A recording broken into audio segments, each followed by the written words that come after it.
chẳng ai năng sinh các bạnឬក៏គាត់ថាវា scope វាបែរថាវាស្មុគស្មាញពេកយើងអាច contact ជាមួយ PyCharm យើងគាត់ចឹងក្នុងការ install PyCharm គឺខ្ញុំបានតម្លាក់វីដេអូដែរសារពេលគឺ session ដំបូងគឺខ្ញុំបានប្រៀនពីទៅក្នុងការ install PyCharm ចឹង install PyCharm វាអត់ញ៉ាំច្រើនទេដោយសារតែវាជាបែរថា coding បែរថាជា IDE មួយក៏សម្រាប់ទៅសេ Python យើងចឹងបែរថាបើសិនជាវា scope វា very flexible យើងអាចទៅសេច្រើន language ក្នុងបានហើយយើង install extension ពីនេះចឹងហើយ lightweight វាស្រាលជាងវាទៅទីRAM ដូច PyCharm អូខេចឹងយើងអាចតមួយយើងទៀតចឹងថ្ងៃនេះគឺយើង score សិនហើយយើងទៅរៀន Python ហើយយើងអាច score ទៅរៀនពីដែរបងអូខេចឹងនេះជាមេរៀនទី1របស់យើងPython ចឹងហេតុអីមកយើងទៅយក Python ហើយទោះបីជាឥឡូវមានចលនាដើម្បីច្រើនដែរដូចជា C C++ Java ហ្នឹងគឺស្ទើរតែជា programming language មួយដែលពេញនិយមតែឥឡូវ Python ក៏ជា programming ដែលពេញនិយមហើយគេថាវាជា programming មួយដែលយើងចាប់ដើមដំបូងគឺវាងាយស្រួលរៀនជាងprogramming language ហ្នឹងវាស្រួលជាង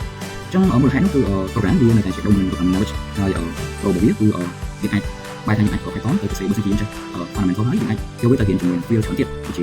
artificial intelligence គេហៅថា AI យើងអាចទៅរៀន data science បន្តទៀត data science automation web development machine learning វាជាសំខាន់អាចជាមួយ Python ចឹងមកថាវាដំបូងយើងមាន fundamental វាអត់សូវពិបាកទេហើយពេលយើងអាច store ជាមួយ fundamental យើងអាចទៅបន្តនៅ exchange ទៀតដូចជា AI នេះតែ AI គឺគេប្រើជាមួយនឹង library ចឹងមកថា Python វាសម្បូរទៅដោយ library តែច្រើនដែលយើងអាចយកវាទៅតេស្តជាមួយនឹងការបង្កើតជាមួយនឹងការជាមួយ AI